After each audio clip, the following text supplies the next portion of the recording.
most affordable sedan in Australia. It's the new MG5, and I've been lucky enough to get my hands on one because originally MG didn't want us to review this, but now we've got it, and this is the most expensive version of the cheapest sedan you can buy in Australia. And there's one simple question to ask: is it any good? So I'm going to show you the good features and maybe the not so good features, and then tell you if you should buy it. And before I get started, make sure you review your car on productreview.com.au because it lets everyone know if your car is worth buying, like this MG5. So you've got two models to choose from. You've got the entry-level Vibe, which is going to cost you $24,990 drive away, which is a very good price. And then this one here, which is a slightly less cheap version, which is called the Essence. And this one's gonna be priced from $28,990 drive away. Now, if you add this $700 paint option, yes, that's how much it costs with black paint on this car, it will bring the total price of our test car here to $29,690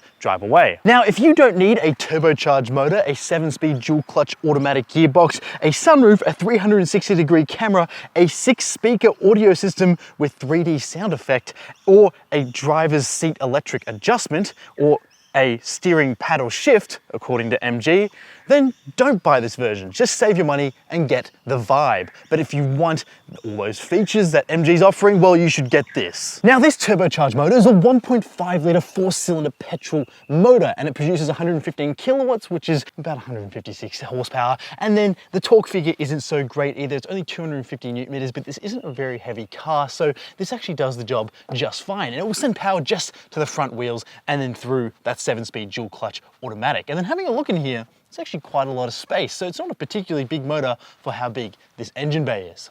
Now up front, we're getting LED lights, which I really like the look of, and they also say that they use SIAC light technology in them. You've got this contrasting front bumper here, which comes on this top model that you get on the MG5, and I really like that. I like the attention to detail on the grille, I like the big MG badge, and I also do like the faux carbon fiber down the bottom. I don't normally like fake things, but it just gives this thing a bit more of a visual flair, and it actually just looks quite good from this front 3/4. Now here's where the not so good things are popping up. We've got a bit of window trim up here that's sort of coming out, and I can't really quite push it in, so I would take advantage of the 7-year warranty this comes with to get that fixed. We get 17-inch wheels, which I like the look of quite a lot, but they are wrapped in a Maxxis rubber. Now there's nothing really interesting happening down the side here. Of course, it's a classic sedan shape, and you get things like chrome trim up here, and you also do have keyless entry and locking, but this is the only door that has this button, which I found very annoying, because if you go to walk to the other side, forget you locked it, instead of walking around the other side, it makes you get the key out of your pocket. It's just a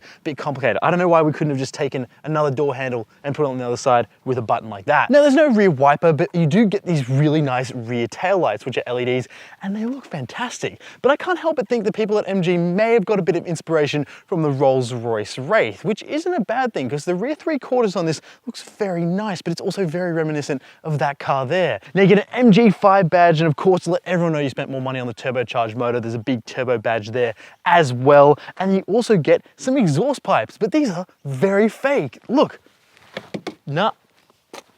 There's a bit of a diffuser design going on here, but your real exhaust exits, there's 2 of them, are tucked in underneath the rear bumper, so they're taking some inspiration from the Europeans there as well. Now you open the rear of the trunk of the MG5 by pressing a button at the back on your key or also inside the car. You get 401 litres of boot space back here. You have a safety triangle, which is very useful if you have to use the spare tyre, which is found underneath the boot floor. It's pretty cavernous in here. It's a traditional trunk. It's carved out right to the edges, so you could even fit a set of golf clubs in here, no problem. So it's actually a very nice, usable boot space if you don't want to buy an SUV. Now what do you get in the back seats? Well, you get decent amounts of feet room, decent amounts of knee room, and decent amounts of headroom. As a 5'11" adult, we get red stitching, we get lots of design in the plastic and also the faux leather that's running throughout the back here. You get a single USB Type A port, we also get a single air vent and a little storage pocket, and we get 2 map pockets here in the back. We don't get an armrest, but we do get these nice comfortable seats which have a good amount of cushioning in them as well, and actually are pretty comfortable for longer trips. And this middle seat here is pretty decent as well, although my head is very close to the roof if you're going to use that for longer trips. We have ISOFIX points in the back for any sort of babies that need to be put in the back of an MG5, and then the thing that sort of annoys me, there's no padding here near my elbow, so it feels like I'm going to bash against this hard plastic. And that is the other thing, there's lots of sort of hard plastics all throughout the back here, if that's something that annoys you. But otherwise, it's a pretty comfortable back seat, and I can see it being a very popular option for people who might drive for Uber. Now, first of all, the build quality. Pretty good. Now, the doors don't feel tinny at all when you hop into them. They've got a nice amount of weight for them for the price. There's lots of scratchy plastics up top, but there's nice texturing in a lot of them, like on the speaker grills up near the rear vision mirror, and also around the gauge cluster and around the top of the dashboard and also around the shifter.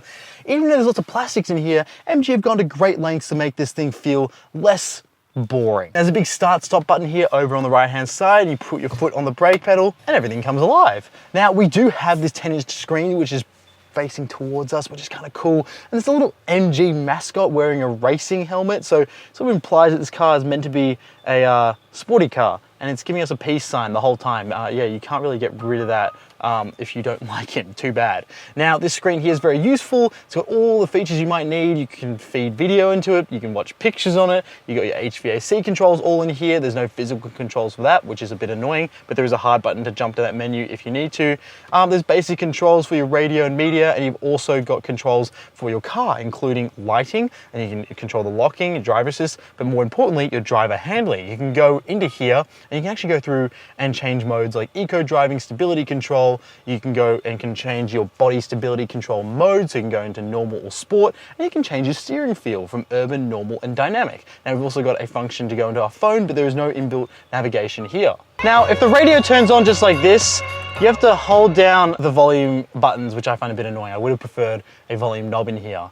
Now, we do have a home button here as well, and you have a quick control to turn on and off your air conditioning, which is quite nice. Now, the storage here in the glove box is okay, and we also got some air vents down the bottom. We have two USB-A ports up front, no USB-C, which means you'll need one of these to connect your car to Apple CarPlay or Android Auto. But there is a nice big storage pad, which is in a rubber material, which means it's not hard plastic, so it's not going to make a bunch of noise when you put things in there. Now, I really like the shifter design here. It's really easy to get into gear, except sometimes that shift button really requires you to be pressing it to go into drive. I found myself trying to knock into drive, and it goes, no, press the button, which is a bit annoying. I just wish you could just knock this into drive once your foot's on the brake. Now, you got cup holders here, and you have a pretty decent sized center console here as well. Now, the steering wheel design is quite nice. I do like the paddle shifters that come with the more expensive MG5, and also the driver's display is relatively easy to use.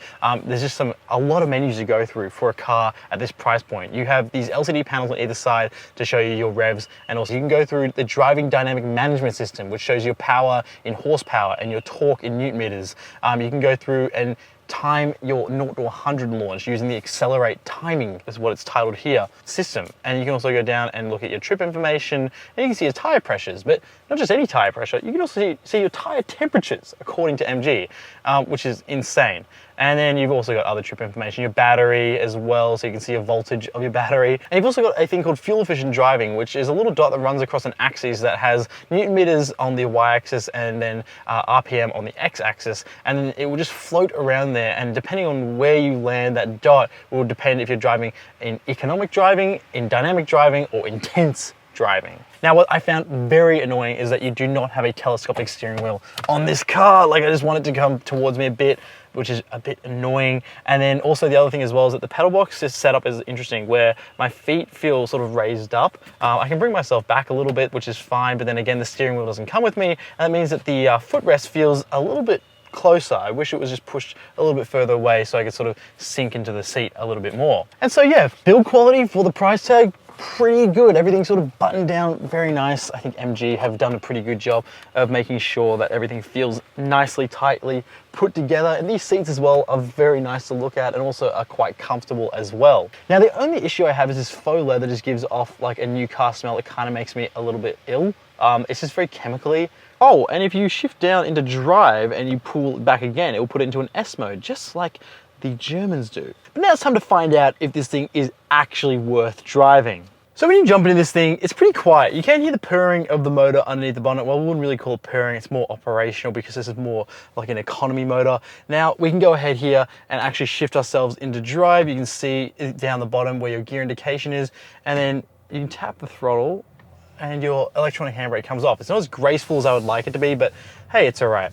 Now I'm gonna go through and check our driver handling settings to start off with. So I'm gonna put it into sport and dynamic because we're going up through some twisty sections of road, and that's what I wanna use to exploit that road. Now, the suspension here is really quite compliant. It's not very stiff, it's not very loose, it's sort of like a nice in-between. And so rough roads and all that just don't feel so bad in this thing. And I think that helps for the fact that this has only a 17-inch wheel setup instead of anything bigger. Now, as we sort of lay into the throttle a bit, we have to be in S mode for this.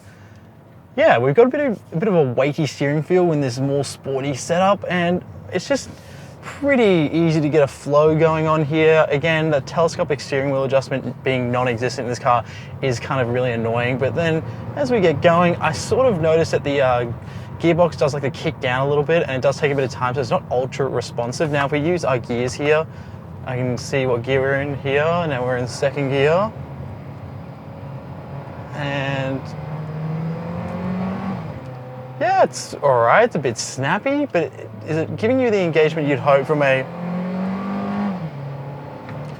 Not really. It doesn't really feel like it's tuned like a dual clutch transmission in sports mode. It really just feels like a normal automatic. Now I've got myself on a sport display with dynamic driving management being the title of this display, and it shows me how many G's I'm pulling and also what power I'm putting on, and also my acceleration and braking and how much I'm using those. Now look, it's fine in terms of like its throttle response, except it just feels a little bit delayed. Feels like everything I do just has a slight 1 to 2 second delay, and it just can feel a little bit annoying if you want to drive a bit more enthusiastically in this car. Now, jumping out of these sports modes here, I'll go into body stability control mode into normal, and then put our steering into normal as well. You do have an urban steering feel here, which allows you to sort of have like a lighter steering setup, which is quite nice, especially if you're doing lots and lots of like tight turns at low speeds and you're driving in the city a lot. It's a very comfortable steering ratio, which is quite nice, or steering feel, I should say. But then here in normal mode, it just sort of feels like a nice balance in between the two. Now the brake feel in this car is quite wooden. It's one of the first cars I've really tested that's quite obvious that it's quite just, yeah, it's not very, there's not a lot of feel in it. It has quite a bit of a dead zone, and then it sort of just starts to bite. So yeah, it's a bit of a lame brake pedal, if that's what I can call it. The braking feel could be improved. And then the sort of steering feel here is just a bit numb. Like you don't really know what's going on with those wheels up front. But hey, this is an economical sedan first, and then they've thrown some sporty accents on it to make it a bit more appealing, and I can really appreciate that. I like the fact that we have paddles up here. I like the fact that they're giving you that option at this price point.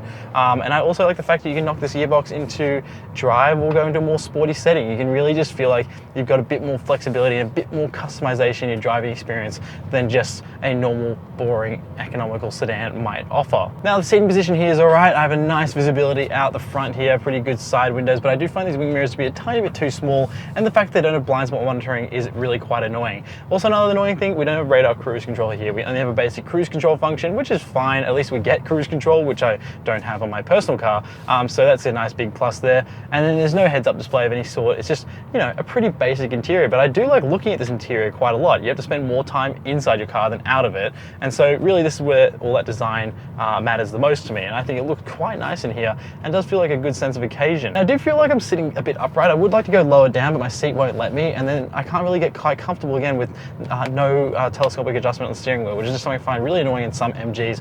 They don't offer that. Just feel like it's something that could be easily fixed and really improve the driving experience in this car. Now the road noise in here and cabin isolation is actually pretty good. I'll be quiet for a second so you can hear that. Yeah, pretty impressive. It's just nice and quiet, and then you can make phone calls in here okay. It is a bit hard to hear because I don't think this upgraded speaker system, it's gone from 4 speakers to 6 speakers. It doesn't really make that much of a difference compared to I wouldn't pay for this for the speaker upgrade, is what I'm saying. So let's try an acceleration from 60 kilometers an hour to 80 and just sort of see what a mid-range pickup feels like in 3, 2, 1. Yeah, it takes its time to get there. Remember, it's not a whole bunch of horsepower under the bonnet, and the torque figure isn't that great either, but it's actually like not a very heavy car, so it's pretty manageable. And I found the grip for the front wheel drive system to be actually decent, pretty respectable. And then high speed moving through here is actually pretty stable as well. Like, I have a lot of confidence in this car compared to, say, the SUV. I wasn't a big fan of the MG ZS driving dynamics compared to this. I think if I was to buy the two, I would definitely jump into the MG5 without even thinking about it before jumping into the MG ZS. Because yeah, ZS is fine, but SUVs are flawed, and then you're buying an affordable SUV, so this, like, those flaws become more apparent. And then I just think it's just better to buy a sedan like this, and I just have a lot of fun driving this thing actually as well. Like on some roads like this, it actually feels a bit more dynamic and it feels a bit more lively, and then we've got that acceleration timer as well. Now this car says it's returning around 7.6 litres per 100 Ks, which is pretty decent, so anything out of 10 is pretty good for a turbocharged motor in my book, especially something like this. And yeah, it's been pretty good. Look, living with it, it's been really easy. And so all in all, I find the price tag to be really refreshing. It's just something that just feels like a fresh take in the market where everything just feels like it's getting more expensive, cost of living is going up, all that sort of stuff. And it feels like you're actually getting a genuinely decent car for the money. At the end of the day, I really don't like to floor affordable cars because it's easy to find no flaws in a car that costs $300,000, which I had just before this. But a car that costs just under $30,000 as a max drive away price, it's pretty hard to say I couldn't recommend this. Now there's some small things here that are sort of annoying, like the fact it doesn't have a telescopic steering wheel, and like the fact it doesn't have radar cruise control, and like the fact it doesn't have blind spot monitoring, and you know, there's small things here and there which just feel maybe like you've bought a more affordable car. But overall, it is a pleasant car to spend lots of time in. It has a decent infotainment. It has plenty of technology here, and I think it actually looks quite good. And it's also a car that you can enjoy driving if you are looking for a brand new car that needs to have a warranty, which this does, and then MG have backed that with a proper big warranty at 7 years. And so yes, if your budget only extends to up to $30,000 max, then yes, you should check out the MG5, but there are good cars for every price point, and it just so happens that the MG5 sedan is a good sedan for under $30,000 that you should check out if that's your max budget. Now, thanks for watching. Make sure you follow us on Instagram and TikTok using the handle @ProductReviewCars. See more behind the scenes car content there, and also make sure to review your own car on productreview.com.au to let everyone know what it's like to own your own car. You can share your thoughts there and leave a review. Now, thank you so much for watching. My name's Cameron. If you want to see more affordable car reviews here, make sure you hit subscribe, and I'll see you in the next one.